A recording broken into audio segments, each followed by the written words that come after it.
Hi Taapsee, welcome to Galatta Plus. Thank you, Baddy, for finally giving me a chance. What the hell? You always, you were the one who always so difficult to get because you're What traveling nonsense. everywhere. It took you one message. Yeah. Don't lie now for the camera. It took Okay. you one message. Okay, I'm not lying on camera, on oath. Okay, thank you for making this happen. Before we begin talking about Shabaash Mithu, which is the film where you're playing Mithali Raj, I want to ask you about perception and the industry. You've been acting in Hindi films since 2013, Yes. right? Chashme Badur, that was your first Hindi film, and it was a hit. And you've carved a niche for yourself. Today, you're among the handful of heroines where if a director has a script that says heroine-oriented role or solo heroine role, you're one of the handful of like leading actors that get that kind of thing. People will make movies with you or are willing to produce movies with you with no hero, that is at least with no name brand hero. So according to me, you've arrived. And yet, when Dunki was announced, there's this whole narrative going around that, oh, finally Taapsee has arrived because, she's kind of, doing this film with SRK. And even you call it a golden opportunity. Yeah. Tell me how this perception thing works in this case. I think the way our milestones are judged in the film industry is very clear. First of all, we all are in the patriarchal world, including this industry, right? So the benchmark of success is either if you cross a golden number of any sort with a film that is on your shoulders, or you end up working with so-and-so, so-and-so, so-and-so. Right. So that really helps you chart your trajectory, right? So in my case, what has happened is I have been consistently doing these female protagonist films, which last 2 years we didn't have box office, but before that have a certain limitation on box office, which is slowly increasing. Okay, very slow, very steady. But this eventually came as a big bump. People didn't expect me to do this. It came out of nowhere also. People thought that I'll probably be the last person to be a part of this kind of setup because both of them have been probably waiting to work with each other first. And then in that kind of setup, obviously there'll be a list of anybody who would want to do that. So I come out of like blue suddenly. And I think whenever I've come out of blue or with zero expectations zone, it has worked for me. So I think that kind of made people suddenly notice it because they didn't expect me to be a part of it. Plus it was this big benchmark which came before the coveted golden number with a female protagonist film, that if that would have come before this, then it would have been not that big a bump. So maybe that. So you're saying maybe golden number, you mean like 100 crore or something Yeah, like that? a big, huge number, maybe 100 crore, which is suddenly because that's the way everyone judges a film. Yeah. Though I have my own reservations regarding 100 crore, judge it basis what your cost of production of the film is. Not just because a film that is made in like when we made Badla, the cost of production of that film versus what it made at the box office, which was only like a 10-12 crore short of 100 crore. It was a huge money spinner. Versus a lot of films, say for example Mission Mangal, one of my own films, if that made over 200, but if it would have stopped a little over 100, it wouldn't have been that huge a money spinner. So that is different, but not many people, but industry people know about it. For them, I have arrived. Like you said, people are ready to invest money on me. They're ready to position a film as, Taapsee in an as or something like that. But from the mass perspective, where everything is still judged basis either a golden number or basis the hero you worked opposite, that's the perception that they get. So don't you think it's a little sad that if Taapsee Pannu gives a great performance in Man Marziyan, which according to me is one of the truly greatest performances by a female actor in an Indian movie. If Taapsee gives a great performance in a Man Marziyan, that's somehow less than if Taapsee gives a great performance in a movie which has a big male star and a big director. Don't you think that's a little sad? Either I can slowly be smart enough of not stubbornly standing against it like a coconut tree and trying to break off with the storm, or I have to be smart enough to be that money plant creeper which gets into it and makes the way through. Right. I have to choose which journey I'm on. I don't want to be that stubborn coconut tree who just falls off with that huge storm that's going to come if I'm going to oppose it up front. So I would rather want to make my way through, and that's exactly how I've been charting my trajectory here. Don't want to like upfront stand and say, "Nahin, I need equal money. No, I need equal recognition." No. It's taken decades. And for decades, it's been very, very strongly patriarchal and misogynist society, industry that we've been working in. It's not going to change overnight. I need to slowly make my way through. So don't get me wrong. I'm very happy you're a part of this movie, right? I'm just Yeah, trying and to ask you. and you know what? I'll tell you something. For this particular movie, I'm so thankful. For which one? For Dunki. Dunki. Okay. I'm so thankful that it is this movie that Raju sir has chosen me for, and it's this movie I'm working with SRK. Why? I would really want people to watch the film. Anything I say now is not going to be of any value until they watch the film, and I feel I'm exactly where I was before Baby. Exactly there. Nobody wanted to listen to me. Nobody wanted to know what I'm doing in the film. Yeah, she's one of the. I had 7 minutes role in that film, and people never thought that I'll have anything to do with it. It got me a spin-off. All I'll say is wait for the film. The other things that you've taken great pains to point out is that you got it on merit and not kisi ne phone call. Nobody made a phone call to kind of put you in the film. Again, why was that important to keep emphasizing? Because I also almost lost hope that this can happen. Likewise, there's so many others who've come from the similar background and backdrop and the journey that they've had that we actually don't have belief and faith that this can ever happen. Right. We know that we'll make it, but make it in a different way, not in this kind of project. We'll make our own mark and go, but it will not be like the biggest films like these. Like how I was also charting my trajectory was just because I didn't have an option of this kind of these big films. People ask me, how did you choose this? No, I didn't have an option. Right. So likewise, many of us don't have an option. So why I pointed this out was because like me, I don't think anybody expected this to happen. And this made me sit up and realize this can happen when I almost lost faith in it. Do you enjoy sporty roles? You were a hockey player in Surma. Baby, you had mixed martial arts, if I may say so. Though it's not a sports movie. Then there was Manmarja, you play hockey. Yeah, that was a little bit of like hockey. a little bit of hockey. Yeah. And you also own a franchise, a badminton franchise. So so what's it with you and sports? I love sports. Okay. Genuinely, I love sports. I've been following sports before I started following films in my life. I've not grown up in a family that watches a lot of films. They used to watch more sports on TV. So I've seen a lot of that. And for that reason, I guess I started seeing them as hero before I started seeing the movie heroes as heroes. And the more I followed them, I realized how difficult, because they don't get a second take, right? So it makes their job even more difficult and challenging. So I started becoming more and more in awe of these sports stars, and I've been a very active, physically active person since my childhood. Used to take part in every sporting activity that ever took place in school. Even back home, I used to come back and finish my homework, and the first thing I'll do is run down and play. So I think I just naturally attract these kind of roles, or they get attracted towards me that way. Now, obviously, for Mithali, the Mithali movie, one part of it must have been physical, which is to play cricket exactly the way she does, or play certain shots the way she does, so that you can kind of mimic that on screen. But what was the mental preparation like, in the sense of, was there anything separate about this person that you had to kind of psychologically prepare for? Everything, actually. I'll tell you why. We are probably similar ideologically, but beyond that, there's nothing similar between me and Mithali. Because Can you explain that ideologically? Ideologically, because we somewhere both our professional lives were a lot about the fight for equality, right, the fight for recognition, or talent should speak, and not your gender. It shouldn't matter who's holding the bat, the man or a woman. That kind of stuff. So it's that way that connected to her. That was similar. So the core value probably was similar, but on the outside, the appearance that you're going to see, the way I'm going to talk, she speaks very little. And I talk a lot. Really? Yeah. So you should hear my mom's reaction after she saw the film. तेरे dialogue बहुत कम है picture में. मैंने कहा that's because it's not my biopic, it's Mithali's biopic. So she speaks very little. She's more of an observer. She actually believes in, let me just quietly wait till they notice the talent and, give it the position it deserves than asking for it. So there are a lot of things different. She has this lazy elegance about her, and the way she walks, the way her demeanor is generally is like energy levels are relatively down. So I had to pull that down. I had to tone it down. My expression range in portraying Mithali Raj was so narrow that I felt like so stuck, because she says she doesn't cry that easy.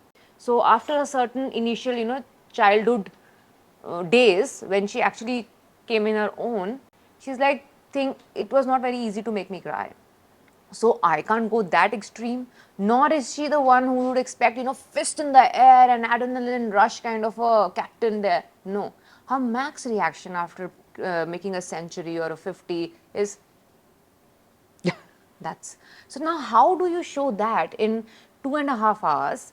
I have 20 years of journey to show. How will my audience understand that what am I feeling at what points unless I like plug it in? If they see me over only like a few years and I redundantly show a certain kind of reaction, they'll understand. But 20 years, the person is changing, but her expression range is minimum. Right. So it became very challenging for me to not go wrong, and in the sense like not go wrong in terms of portraying her personality, because there's still a bunch of people who admire her, know her, but then I want my audience to actually feel as well for what she's gone through, so I have to like amp it up somewhere.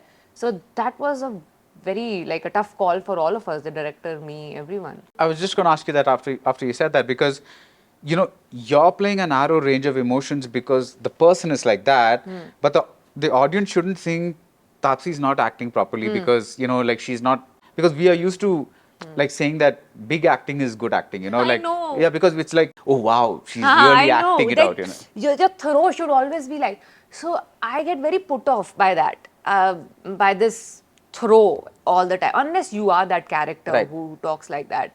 But most of the characters I portray are closer to real, who talk like normal people talk. So I don't talk, while you are talking, I am not showing reactions on my face. But for some reason, good acting is when you are just always having an expression on the face. Yeah. So I do struggle with that issue, but then, what to do? My training has been with kind of directors who don't want me to do that. They keep cutting it down, saying, no, just listen, just listen. So I've learned from such directors. So yeah, but this one, it became even more challenging because it further narrowed my reactions to limited zone. Speaking of directors, I'm going to name a few directors, and I just want you to tell me one thing about your craft that they carved out or inspired or something like that. I'll begin with Vetrimaaran. Don't take prompting. Learn your dialogues, even though if it's in a language you've never even heard before. Okay. She used to write dialogues on the spot. Yeah. And give it to me. And first time ever even hearing Tamil. So yeah, I'll remember that. Yeah. Anurag Kashyap. Don't put in effort. Don't prep and come. Just be. He hates prepping, which kind of works in my favor because I also get a little stressed with how much prep is good prep kind of a situation. So he's like, no, don't prep. Just come. I'll take care of it. So that no prep is something that I learned from Anurag. Anubhav Sinha. He feeds your mind really well before the shot. So he never tells me. He says he's a terrible actor himself. So he'll never show what to do or try to tell me how to say something. He'll just feed you really well before the shot of what you should be thinking while doing it. Shoojit Sircar. Oh, he brainwashes. So not just before the shot, he'll sit during the workshop or prep time and he will psych you out into believing that you are that. I think my method of performance started from there because Pink was the first time I actually felt I've transformed somewhere for real for a character. And that was because he really psyched me out into believing that all that has happened to me and I'm actually that character. So yeah, he psychs you out. Ashwin Saravanan. The detailing he gets in his writing and the way he shoots a particular shot to get that detail. I don't have to do much. I just have to be. But it's still the way he shoots it or the way he's written at what moment, what shot he puts. I think it just says a lot more than anybody's performance. Sujoy Ghosh. Oh God, Sujoy. Actually, the good part about him was I never felt I was doing anything when I was on set. I never remember him giving me any instructions. Very effortlessly, he just creates the environment on set that you just slip into what you're supposed to do. Finally, Srijit Mukherjee, who's directed Shabaash. He is a cricket lover before film lover. So the taskmaster he was when cricket was concerned, he made me hit fours and some sixes which I could barely get through the boundary sometimes. Have you played cricket earlier? No. Okay. And after he's like, you have to play, I'm going to take single shots. So there's going to be no cheating. So the taskmaster he was, 2 runs you have to hit and play and take 2 runs and the fielder will field. So there was no shortcut for me. I think that his love for sports kind of like very aggressively came through while I was just, that's what I remember of him, to not take any shortcuts. Now, till Chashme Badur came across, you've acted in a lot of Tamil films, Telugu films, and I think even a Malayalam film. Yeah, one, yes. But was the ultimate goal always to get to Hindi cinema, or were you always like, even at that stage, were you always like, I just want good roles regardless of the language? But I did not want to become an actor at first place, right? So I did not have any plan. I got an opportunity with Adakalam. I Google searched. I got some tremendously good credentials under the name of Vetrimaaran. I was like, this man, I'll learn something from him. So let me just go and learn something new. That's all I went for, not to become an actor.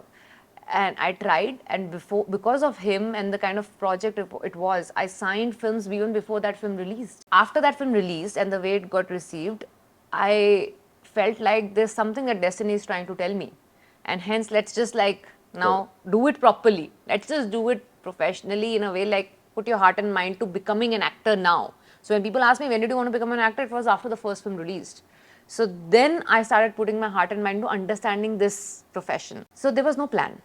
So while I was trying to figure out how to even act or how to even handle this profession, 2-3 years went by and I got an opportunity to come in Hindi, which was again not something that I'd planned or I'd pitched for. I got an opportunity, and like the first opportunity I got, I was like, okay, let's try. So there has been no plan whatsoever. It was only when I started acting in Hindi, I realized, oh, so it's not as tormenting a task to deliver dialogues as it is in the language that you don't know. So I will say I fell in love with my job when I started acting in Hindi, because the stress of learning the lines was not there. Then I started using that joy in my films in South. So that's how the journey was. It was never planned. Speaking of your entry into Hindi cinema with Chashme Badur, it's such a light, fluffy, enjoyable film. It's almost like, I don't think you've done another film like that. I think I did Judva after that. Maybe that Judva, and, that's one thing. yeah. But otherwise, it's all been like serious, because like, everybody wanted me to do some proper, how intense acting. Yeah. And I think there are a lot of other girls who were already good at doing that, and they were doing it very well. And I think I felt probably very behind in that queue. So so I never got an opportunity to do something like that. Would you do something like that if it came your way now? See, depends. I want to do a glam part, yeah. I mean, I would who wouldn't want to like dress up nice for a change and then be the diva on screen as well. I would want to, but it should not come at the cost of my presence. What am I doing? The character. Yeah, and all that. It needs to have some kind of gravitas to it. It can't be fluffy to an extent that I'm just, why am I even there kind of a situation. So not that. So you're saying that, again, a perception thing, that in an early stage of a career, it's okay to do very, very fluffy things, but once you've established yourself, does it look like a step back? No, it for me, it came as a calling in terms of, see, first film, you don't choose, it chooses you. Right. So when I got Chashme Badur, I was like, David Dhawan, like I've grown up watching his films. So I love Unchiye building, let me do this. So I did that, and as it is, I was doing kind of similar stuff in South anyway at that time. So it was not that drastic a decision of any sort. After that is when I realized I'm not getting this stuff. No big hero is like offering me this kind of conventional stuff, these glam roles. So I need to figure a way out of myself. And I realized when I did that, my audience told me that this is what they want me to do and how they want to see me. And I think there onwards I realized what my calling is, and that's why I didn't go back to that. Otherwise, if the audience would have like trashed that and told me, this is what we wanted to do, all this dancing and fancy stuff only, I probably would have gone that side. You said recently that it's easier today for female actors from the South to go and do Hindi films than it was when you did it. Can you explain how? Because a lot has changed in last 10 years. OTT, satellite channels which show the South films out there, they have kind of penetrated the B and C centers a lot, the Hindi speaking belt as well. And OTT has made it possible for the A center audience to watch South films with just subtitles and you watch it. Right. So they're very familiar with those faces. When I came in, I was told that you need to wash off this tag of being an actress from South. Otherwise, they're not going to relate to you. They're going to make you look like every time they talk about you, it's going to be talked about like you're from South. Yeah, South Indian actress, like that. So you're not their own in a way. Even though you're from Delhi, nobody cares because even now a lot of people believe I'm from South because that's what they've seen of me before, which is okay. But for them, it was like, I said, but I have worked hard those 3 years and worked in some credible films with some credible makers. It should be as a plus for me. No, but it didn't qualify for that. The people, I had done, I think I remember 10 films old when I started shooting for Chashme Bahadur, and I was almost 12 films old when Chashme Bahadur released. Yet the way I was received in a gathering of actors in Hindi film, I mean wherever the events and all are happening, I was treated lesser than people who probably did 1/3 of the kind of stuff I did. So that was kind of a very awkward situation for me, and I decided that let them see some credible work of mine in Hindi and then only I'll go out. I had to start from scratch. I had to go knock at doors to tell them that this is the stuff I have done and this is what I'm capable to do or I want to do if I get a chance to. Whereas all the actors, actresses today, everybody knows what they've done. Everybody knows them by name. And it's just a matter of picking the call and say, can you please do this? So it was not like that 10 years back. Right. It's actually a little strange, because at one point, the top heroines in Hindi cinema were all people from the South. Sridevi, Jayaprada, there's a whole series, Rekha. I mean, either they'd come after doing Southern films or they were South Indians. Yes. So, this perception but thing it's again. been the other way around also. You see in South, there was a point, or there probably still is, that most of the A-lister actresses have come from North. Yeah. Right? So it has been there. So it has not really, times were different. Maybe before it was happening in Hindi, and lately, at least since the time I've debuted in South, there were a lot of girls who had come from North and they were like at the top of the game there. So it is okay either way. I'm just saying that tag probably was looked at as a disadvantage for me back then. And no longer. And no longer. It is they can be the stars from the time they walk into Hindi films. I had to be the struggler. So you are turning producer with Blur. What is the logic behind that? So Blur had honestly not much of logic. It happened after I had decided to be the actor on board. It coincidentally happened that the person who had the rights of the script, he was also relatively new in the production business. So we decided mutually that let us just join hands. But that was not the plan. The plan was always to start with a film where I'm not going to be the actor. And that happened the second with Dhak Dhak. So Blur is very coincidental, but it kind of in a way gave me a lesson that even though I have a hands-on partner who has an experience of 2 decades, Pranjal, in the industry of producing films, I am psychologically, subconsciously somewhere always very aware of being a producer on that set, no matter how hard I try. So I would want to keep that to minimal, the films that I do as a producer and actor. I would rather be either a producer or actor. But my question is, why produce? So there are certain things when I realized as and when the value my value started increasing in the market, that there are certain things that I should professionally, rightfully ask for under the tag of being an actor, and I shouldn't cross a certain line because I'm just an actor eventually. And I felt that there are certain decisions that I wanted to be consulted for, and I felt like this should have been done in a better way, or in some other way, which I thought probably is better. So that made me feel that maybe becoming a producer will give me that power and authority to make those changes that I wish to see when I was an actor or when I'm in the films that I'm acting. Is it also the fact that maybe you can create better roles for yourself? No. Not that? No. As I said, I would rather want to do one or the other. One or the other. It's very stressful psychologically. And as you mentioned, I'm very, very lucky that it's not a day-to-day, I don't have a problem of if I like something, it will not be made. It will be made. So, and I've got some beautiful range of scripts to choose from. I should be the last person complaining about the roles and the characters and the scripts that I get. So, and if I say yes, they'll be made. Even if it's like at just a script level, there'll be a producer who would want to invest money on it. Hopefully, there'll be a few directors I'll be able to convince to direct that also. But that is not the reason to become a producer at all. Finally, you've spent a little over 10 years in the industry. Yeah. What, 13 now? 12 actually. 12, okay. So, what are the next 12 years going to be like for Taapsee Pannu? If you would have asked me this question 12 years back, actually I've answered it on record in a lot of interviews that yeah, just 5-7 years I'll be acting and then I'll choose some other profession or I'll just go into some other country and settle there. I have actually said that on record in the first few years of my professional life. So I have realized life is what happens to you when you're busy making plans. So I'm That's going John to... Lennon. Yes. So I've realized that this is perfect for me. I don't want to make any plans. As it is, another hiccup came when COVID happened, and I had some very smartly, I thought out plans for the next 2 years. Okay, this kind of film, and then this kind of film. All went for a toss. So now I've realized, don't make plans. It was 10 years. I think I was 10 years old in the industry when I decided to become a producer. Right. So now it's been 12. I'm hoping I continue to be an actor for as long as I'm getting the stuff that is exciting me to wake up every day and go on set. Right.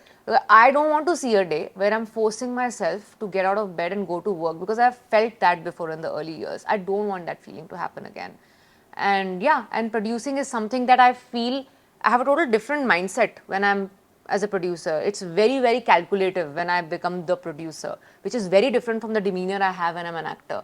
So right now I'm enjoying that dual life. I hope these both continue. I don't know, 12, 14, 10, as long as I don't feel obligated to do it. Hopefully, you don't feel obligated for a long time. Yeah. Thank you so much, Taapsee. Always a pleasure to talk to you. Thank you, Value.